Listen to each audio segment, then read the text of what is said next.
Salam əziz Sport 1 izləyiciləri, ötürmə yenidən efirdədir. Həmişəki kimi mən İlkin Sultanlı, Kamal Bayramovla birgə Azərbaycan futbolunda baş verən maraqlı hadisələri diqqətinizə çatdıracağıq. Xoş gəlmisən Kamal. Xoş gördük. Birinci liqada 3 oyun keçirildi ötən tur. 3-ü Şamaxı Olimpiya kompleksində və həmin klublardan hər hansısa biri növbəti mövsüm Premier Liqaya vəsəqə qazanmaq istəsə, onların oynayacaq yerləri yoxdur və Şamaxı Olimpiya kompleksi belə deyək də, Premier Liqa standartlarına heç uyğun gəlmir. Cəbrayıl orada oynayır, Şaxtar Qusar orada oynayır, Şimal orada oynayır. Aşağıdan başlamalıyıq. Təbii ki, atırıq hər şeyə daha çox nəzarət edirik Premier Liqaya. Birinci liqa yaddan çıxır. O komanda, məsəl üçün Şaxtar Qusar gələn mövsüm böyük ehtimal iddialı olacaq. Çünki klub rəhbərliyi dəyişib, düzdür, formal olaraq Raid Əmirquliyev prezident gedir, amma kluba yeni bir sponsor gəlir, hətta sponsorlar gəlir. Premier Liqa klublarından daha çox sponsoru var bu dəqiqə üçün Şaxtar Qusarın. Xırda sponsorlardır, 5 manat, 3 manat, 10 manat verirlər, fərqi yoxdur, amma 3 dənə sponsoru var. Yəni görsənir ki, bu klub gələn mövsüm Premier Liqaya iddialı olacaq. Amma Şaxtar Qusar harda oynayacaq gələn mövsüm? Misal üçün Premier Liqa vəsəqə qazanmaq ehtimalı olsa, indidən bu sponsorlar əgər oturaqlı bir sponsordursa, bunlar indidən o stadion, Şaxtardakı stadion, Qusardakı stadion məsələsini indidən çözməlidirlər. Gələn üçün qabaqlarında belə bir iddia varsa. Yox, mən gəldim, yüksək liqaya çıxdım, ondan sonra mən stadion tikməyə başlayayım. Bir 3 il, 4 ildə bir stadion tikmək üçün vaxt ayırım. 3 ilə 4 ildə nə olacaq, nə olmayacaq, bu qeyri-peşəkarlıqdır. Amma hər şeyi də Kamal, klublardan da gözləmək olmaz da. Məsəl üçün deyək də, Qusar stadionu Şövkət Orduxanov adına, Qusar stadionu dövlətin balansındadır, nazirliyin balansına verildi. Orada tikinti işləri dayandırılıb.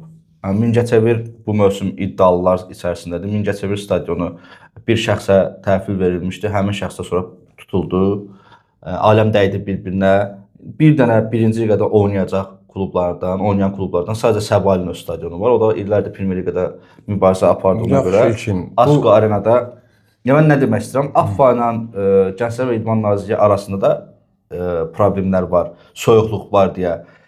Oturub bunların rəhbərlikləri bir həll yolu fikirləşməlidirlər. Tovuz şəhər stadionu kimin balansındadır? AFFA balansındadır. AFFA.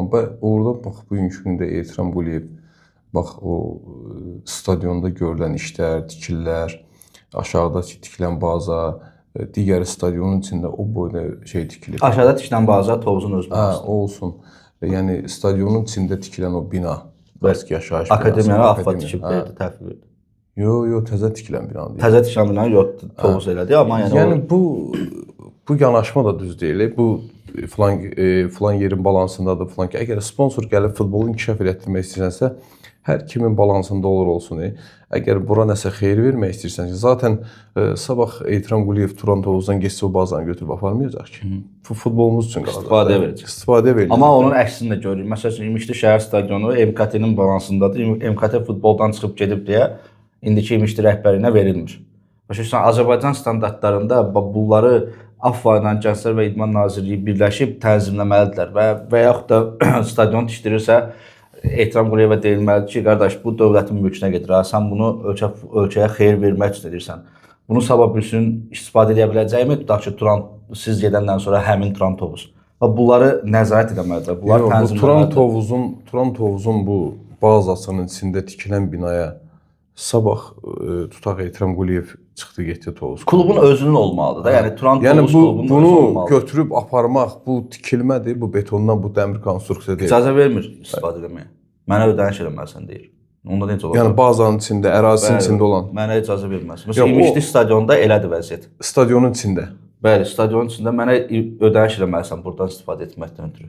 Stadion təmir elə. Zaten mən bildirəm. Məsələn, problem nədir? İmişli rəhbəri deyir ki, mən stadion təmir etdirim. Mən öz cibimdən pul xərcləyim. Bəs yaxşı, niyə ödəniş edeyim? Bəs ora pis gündə olan stadiona təzədən niyə ödəniş edeyim? Nə ödəniş istəyirlər onu? Yəni MKT rəhbəri deyir ki, bu stadion bizim icarə əsasında ödəniş. İcarə müqavilə. Məsəl üçün Sumqayıtda necə oldu? İcra hakimiyyətinin balansındaydı. Stadion yeniləndi, sıfırdan tikildi, belə deyək də, dövlət hesabına. Sumqayıt icra hakimiyyəti sonradan Sumqayıt Futbol Klubu Premier Liqa səviyyəsində oyunların keçirilməsi üçün aşağı-yuxarı 1 milyona yaxın pul xərclədilər. Onun qarşılığında Sumqayıt artıq stadiona pul ödəmir. İcra müqaviləsi ödəmir. Yəni icra hakimiyyəti stadionu verdi ki, hə sən istifadə edə bilərsən. Klub Yəni icra yaşadıqca hakimiyyəti də dövlətdir də qardaş. Bəli, İcra hakimiyyəti qırağadan İndi deyil. məsələ necədir? İmişli stadionda şəxsi mülkdür, MKT şirkətinin balansındadır və həmçinin stadion MKT şirkətinin balansındadır. Stadion ərazisi Həmkarlar İttifaqının balansındadır, Həmkarlar İttifaqınındır. Hər iki qurum da kluba deyir ki, bizə pul ödəməlisən, icarə müqaviləsi ödəməlisən. Başa düşürsən? Yəni buna görə də AFFA və yaxud da ki, Gənclər və İdman Nazirliyi bir yerdə toplaşıb, hətta AFFA-nın icra komitəsi Gənclər və İdman Nazirliyinin nümayəndəsi var. Onlar bir yerə toplaşanda deməlilər ki, gəlin bir tənzimləyək bunları, bu məsələlərə ki, klublar da əziyyət çəkir. Yəni sən təsəvvür et ki, xırda biznesmensən və yaxud da ki, orta büdcəli böyük bir biznesmensən və səndən sıfırdan Premyer Liqada oynamaqdan ötürü aşağı-yuxarı 10 milyona yaxın bir vəsait tələb olunur ki, bu klubu saxlaya biləsən. Birinci stadion tikəsən, nə bilim, akademiya tikəsən. O da elə də olmur axı, Azərbaycan reallığında bu biznesmendir. Biznesə pul qoyursansa, ondan gəlir də götürməlisən. Sən ən yaxşı halda necə gəlir götürə bilərsən? Aşağı bir 10 il fikirlər gözləməlisən ki, komanda Avrokuboklara filan gedə bilsin, oradan UEFA-dan pul gəlsin. Azərbaycan Premyer Liqasının özünün bir büdcəsi yoxdur. Çempion olan komandaya heç nə verilmir. Sadəcə 2.5 milyon, o təhər 3 milyon idi 10 komandalar. İndi 2.5 milyon manat verilir və onun da haqqı hesabı elə şeylərə, yəni deyir yarım milyon xərcləməlisən, akademiyaya güya xərclənilmir, onsuz da çoxsu xərcləmir.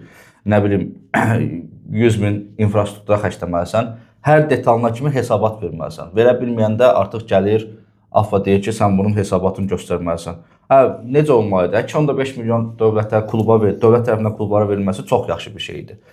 Amma onun qarşısında bir şərt qoymalıdır ki, qardaş, bu 2.5 milyonu biz sənə veririk, kluba xərcləmə. Komandaya xərcləmə. İnfrastruktura xərclə. Xərclə akademiyaya, xərclə infrastruktura. Mən zaten deyirəm, hər il komandaların qarşısına qoyulmalıdır. Məsələn, Kəpəz qarşıda 2-3 il ərzində bax bu bazanın tikilməyi, stadionun tikilməyi, hansısa bir şeyin tikilməyi. Bu çünki bu pul verildi, bu gün xərcləndi, çıxdı, getdi.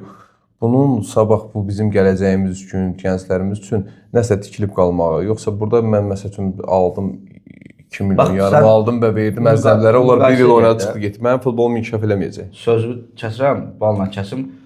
2 klub gəlib də eyni vaxtda. Kəpəz və Turan-Tovuz. 2 mövsüm Kəpəzə də, Turan-Tovuza da 3 milyon verildi.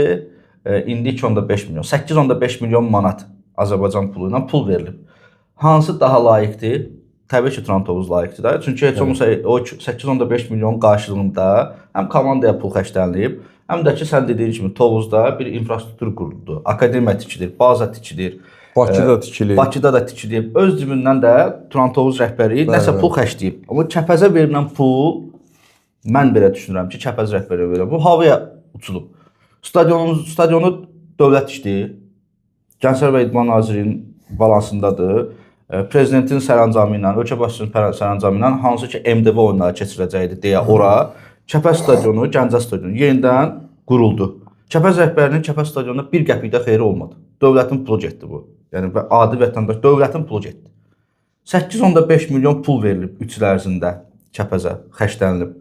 Hanı o pullar? Nəyə xərclənilib? 8.5 milyona outsider komanda saxlayırlar və salam qutardı. Bunu yəni sponsor olaraq gəlmişlər. Unibankı gətiriblər, başqa bir sponsor gətiriblər. Nəyə lazımdır o sponsor? Nəyə gəlib onda? Bəs bu stadionu sənə dövlət verdi.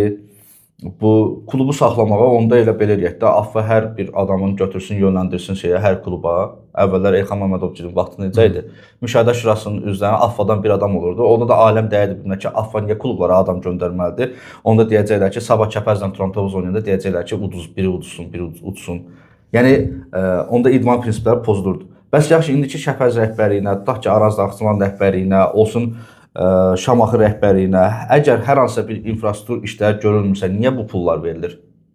Başa düşürsən nə demək istəyirəm? Başa düşdüm mən sənin mütləq. Adicə yarım milyon pulu yoxdur ki, Şamaxı rəhbərliyinin o işıqlandırma sisteminin 500 min pul lazımdır, 500 min manat pul lazımdır. Başa düşürsən, o işıqlandırma sistemin axşamlar Şamaxıda oyun keçirilsin deyə. Şamaxıda hər həftə 5-ci gün oyunlar keçirilir, azarkeş gəlmir. Çünki 5-ci gün qara cəmaət biri gedir, nə bilim, əkinçiliyi ilə məşğul olur, biri gedir Tovuzda olan kimi də, yəni hərə bir işlə məşğuldur. Saat 2-də oyun salırlar. 2-də Şamaxının oyununa adam gələr. 5-ci gün və yaxud da olsun 6-cı gün. Azərbaycanda onsuz da bazar günü istirahət günlər sayılmır ki, qara cəmaət işləyir. Kim gələcək bunların oyunlarına? İşıqlandırma sistemi yoxdur, axşam keçirə bilmirlər. 6-da, 7-də keçirə bilmirlər ki, bir normal 2200 tutma malik bir stadionu Şamaxı kimi şəhərdə, Qarabağın oyunlarda, Neftin oyunlarda, olsun Turan Tovuzun oyunlarda doldura bilmirlər. Niyə işıqlandırma sistemi yoxdur? Mütləq şəkildə onlar dövlətdən ayrılan pulların, yəni bizim futbolun inkişafı üçün, gələcək üçün tək o pulları ayırıb legionerləri bir il gətirib burada, bir il oynadıb yola salmaq üçün yox, futbolumuzun inkişafı üçün yəni o qayda qoyulmalıdır ki, o puldan hər il hansı komandalar stadion, baza, hansısa bir tikillər, zaten sabah bu komanda aşağı dəstəyə getsə belə, biləsən ki, bunun bazası var. Səhərsi günü bu Premier Liqaya qayıtdıqda, yəni gəlib oradan stadion istəməyəcək. Yəni bu qaydada olmalıdır. Amma biz nə edirik? Biz hər il o pulları əznəbilərin gəlişinə xərcləyirik və əznəbilər gəlir 1 il oynayır, 6 ay oynayır və küllü miqdarda müəyyən klublar var ki, bunlara haqqı çatır. Məsəl üçün Qəbələ. Hər şey var. Əvvəllər rəhbərlikləri, düzdür, indiki klub prezidenti əvvəllər icraçı direktoru idi. İndi klub prezidenti olub, Fariz Nəçəbov. Qəbələnin pullu vaxtında, sponsorlu vaxtında stadionlar tikildi, bazası tikildi, akademiyası tikildi. Qəbələ indi həmin investisiyanı, belə deyək də, çörəyi yeyir. Qəbələnin zaten bir dəqiqə stadion tikməyə ehtiyacı yox. Bəli, yəni vaxtında tikdilər ki, indi o 2.5 milyonu rahat şəkildə klubunu saxlamaq üçün, formalaşdırmaq üçün, bir balaca iddiası artırmaq üçün istifadə edir. Bəli. Axı ay Kəpəz, ay Şamaxı, olsun ay İmişdi. Axı sənin heç nəyin yoxdur bu dəqiqə üçün. Nəyə lazımdır 2.5 milyonun hamısının tutaq ki, şeyə xərclənməsi, komandaya xərclənməsi? Rəşad Sadıqovun da ən çox dilə gətirdiyim məqam buydu ki, mən hücumçum yoxdur. Volkov özünə gəlib, görürsən, qəşəngdə qol vurdu. Çatışmazlıq var, əvəz edəcək futbolçu yoxdur. Eren Aydın adlı 22 yaşlı Türkiyəli bir futbolçunu transfer edilər. Qalatasarayın yetirməsidir. Türkiyədə bir çox klublarda icarədə oynayıb. Ötən mövsümdə, yəni bu mövsümün əvvəlində Veresdə keçirib. Mənə biraz hücumçunun transferi qəribə gəldi. Yəni bir çox yerli məşqçilər həmişə deyir ki, Azərbaycanlı futbolçular çempionatda oynamalıdır ki, Azərbaycan futbolu milli komandamız inkişaf eləsin. Amma 22 yaşındakı ən çox bu sözdən istifadə edən şəxslərdən biri Rəşad Sadıqovdur, Samir Abbasovdur, ölkə futbolunu Ayxan Abbasovdur. Amma 22 yaşında öz komandalarında bir hücumçuya şans yaradır. Yəni mən olsam şəxsən öz yerli hücumçularımızdan kimisə birini alardıq, amma kimi? Burası da sual doğru ki, kimi? Məsələn, Ağadadaş var. Mən bildiyim qədərilə futbolçunun özü də Neftçidən başqa heç yerdə oynamaq istəmir. Çünki Şamaxı bildiyim qədərilə onu transfer eləmək istəyib. Amma hücumçu xatirinə də 22 yaşlı bir Türkiyəlini Veresdən gətirmək bu əcnəbi limitini də pozur, legioner limitini də pozur. Yeri aşağı akademiyaya baxmalıydılar ki, akademiyadan bir futbolçu gətirsinlər. Neftçi kimi, Qarabağ kimi, kimisə. Davud Mənsubovu gətirmişdi, Qurban Qurbanov verdi Şamaxıya, icarəyə. Komandaların Zirənin özünün də akademiyasının normal fəaliyyət göstərməməsi, Zirənin özünə də və Rəşad Sadıqovun özünə də çox belə mane olur. Mən klublarımızın bir çoxunu deyəndə, yəni 95%-nin akademiyasının normal fəaliyyət göstərməməsi, hansı ki, aşağıdan futbolçular yetişməməsində problemlər yaradır. Və 22 yaşlı bir Türk əsilli futbolçunu gətirib burada məsələn, bizdə də 22 yaşlı kimisə yetişdirib özün. Mən də məsəl üçün 10 il sənin vaxtın var idi, has ki indi bu gün 10 ilin tamam olur. 10 ilə 10 yaşlı bir uşağı hansı ki akademiyada hazırlayıb 9 yaşlı uşaq 9 yaşlı, 10 yaşlı bu gün öz heyətində rahat şəkildə oynada bilərdin. Bundan bağlı mən tək Zirədə yox, bizim ümumi futbolun böyük problemidir. O da ki hücumçuya ehtiyacı var. Bax belə bir şey də deyim. Bu gün komandalarımız, yəni deyirsən saydım məşqçilərin adlarını ki, yerli futbolçuların oynamağına üstünlük. Oynasınlar deyirlər. Hə, oynasınlar deyirlər. Komandaya fayda versin. Bu məncə şablon olaraq hər kəsin deyiləsi bir sözdür. Yəni bu bir şablon bir sözdür. Zaten hamısı nəticə vermək istəyir və bugün hansınasa bir yaxşı bir legioner təklif edəsən, ya yox, mən bunu götürmürəm, mən bunun əvəzinə Azərbaycanlı oynadacam. imkanı çatarsa onu götürməyə, hər bir məşqçi onu götürəcək. Yəni bu biz deyirik ki, çıxıb ki, biz bu yerli futbolçuların oynamağını istəyirik, onu istəyirik, bunu istəyirik. Mən bunları dəfələrlə eşitmişəm, görmüşəm. Yəni bu şablon olaraq ictimaiyyətə verilən bir sözdür. Bax mən sənə niyə bu sualı verirəm? Çünki sən aşağı yaşlarda oynayan komandan var. İndi bəzi oyunlarda yəqin ki 17 olsun, 19 olsun bu çempionatları aşağı-yuxarı izləyirsən də. Yoxdurmu bir Eren Aydını əvəz eləyəcək Azərbaycanlı bir hücumçu ki, Zirə onu icarəyə götürsün və ya da transfer etsin, oynatsın. Belə bir futbolçu Zirənin qarşısına qoyduğu məqsəd üçün, hansı ki bu gün Avroliqa zolağı üçün oynayır, onu o yükü daşıyacaq elə bir futbolçu yoxdur. Onda çempionatı bağlayaq da, yəni onda akademiya elə bir futbolçu yoxdur ki, az ki bir Rəşad Sadıqov götürsün, gəlsin bax səndən götürsün, sən oynatmırsan, səndən götürsün, özündə oynatsın. Elə bir hücumçu olsa zaten o komandaların özləri... Seyhan Fəracov var birinci liqada, o oynaya bilməzdi Eren Aydının əvəzində. İbrahim Əliyev var, Ümişlidə oynayırdı, getdi, indi Şəfaya getdi. Oynaya bilməzdi Eren Aydının əvəzində. Məsəl üçün deyirəm. Yox, mən demirəm onlar pis futbolçulardır, onlar aşağı keyfiyyətdə futbolçular. Amma Zirənin məqsədi üçün, yəni reallığı danışaq da, Rəşad Sadıqov o saydığın futbolçuları aparıb Zirədə heyət oynadı. Baqamovskidən Baqamovski səhv transferdir də, necə səhv gətirdi, istədi. Gətirdi, şans verdi, nəsə, yəni çox dayandı onun üstündə, alınmayanda alınmır, belə bir şey də var. Sırf, bax o nöqtəyə gəlir. Bax, Eren Aydına yaradılan şəraitlə, Baqamovskiyə yaradılan şansı, misal üçün deyirəm, İlkin Sultaniyə yaradılsaydı, 17 yaşında, 19 yaşında, bilərdik ki, ya görəcəkdik ki, buna şans yarınmadı, verildi. Amma axı Zirədə elə bir pozisiyada olan, elə bir şərait olmadı. Sən şansdan deyirsən, bax, biz öz məşqçilərimizin də yaratdığımız şanslardan deyirsən. Bax, mən belə bir söz deyim. Rahid Əmirquliyevin oğlu, mən hər dəfə də onun oyunu izləyirəm. Çox yaxşı futbolçudur. Baxırsan ki, necə atası kimi, atası necə mübarizə apardı ortada. Ondan daha üstündür, ağıl cəhətində. Keçən ildə ən yaxşı çempionatımızda ən yaxşı futbolçu seçildi. 15 liqasında ən yaxşı futbolçu seçildi. Biz onu milli komandaya dəvət eləmədik. Milli baş məşqçi Rahid Əmirquliyevin oğlu milli komandaya dəvət eləmədik. Sən hansı şansla danışırsan qardaş? Hansı futbolçu uşaqlarıdır? Yəni Rahid Əmirquliyevin oğlu niyə kənarda? Ramin, özü ən yaxşı seçildi. Ramil Əmirquliyev keçən il çempionatın ən yaxşı futbolçusu seçildi. Və mən nəyə gətirəm sözümü? Sən deyirsən ki, biz özümüzünkinə niyə bunu eləmirik? Əmirquliyev keçən il futbolun öz liqasının ən yaxşı futbolçusu seçildi. Amma bu il 2 günlük milli komandaya toplanışa çağırdılar. Belə xala xətri toplanışa çağırdılar ki, çağıraq qaytaraq dağıdır. Yaxşı, bu çempionatın ən yaxşı, bu 15 yaşlı milli komanda yığıldı. Bu çempionatın ən yaxşı futbolçusudur və bunu milli komandaya biz dəvət eləmirik, buna şans vermiriksə, sən hansı Azərbaycandan deyirsən ki, biz çağıraq hansısa klubda şans verək? Yəni bizim özümüzün dəyər verməyimizdən gedirsə, bizim özümüzün şans verməyimizdən gedirsə, biz çempionatın ən yaxşı futbolçusunu, keçən ilki futbolçusunu biz milli komandaya dəvət eləmirik, hansısa kluba. Bəlkə Əmirquliyev gedib orada oynayacaqdı, hansısa bir 16-17, sabah məsəl üçün tutaq Şamaxının, Tovuzun, digər klubun birinin baş məşqçisi görəcəkdik, gəz potensialdır, bunu indidən çəkim aparım, özümə yetişdirim belə-belə. Biz bunlara şans verməyəndən sonra kim bizə şans verəcək? Yox, mən bir çox məsələlərdə məşqçilərin tərəfindəyəm, sözsüz. Məsəl üçün Tuncay var idi, İmişliyə transfer olmuşdu, sabah 2-də 3 oyun oynadıq.